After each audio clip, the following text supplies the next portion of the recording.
Eto guys naman nasasabihin ko posible guys na dahilan no kung bakit wala ka pang ads on Reels no. So makinig kayo guys mabuti, and yung ads on Reels pala guys para sa mga bagong viewers natin at mga bagong content creator guys dito sa Facebook. Binibigay lang po yan guys ni Facebook no, kumbaga ini-invite lang tayo, kaya wala pa yan guys sa monetization tools nyo at hindi nyo po yan guys makikita. So makikita nyo lang yan guys once na ma-invite na po kayo dito. So unang dahilan guys no kung bakit wala pa tayong ads on Reels no.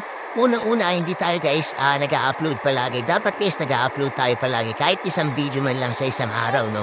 Para makita guys ni Facebook na active tayo sa pagiging content creator dito. And pangalawa guys, dapat makipag-engage din po tayo sa mga kapwa natin content creator na kung saan guys yung mga nakikita natin video dapat guys pinapanood natin, nilalike natin, nagko-comment tayo at sinishare din natin. So, pwede rin guys makita ni Facebook na maganda yung engagement nyo. And may invite po kayo guys, no? So, dito guys sa pag-invite or pagkakaroon ng ads on Reels, hindi po yan guys basta-basta, no? Kailangan guys binibigyan din po natin ng effort yan.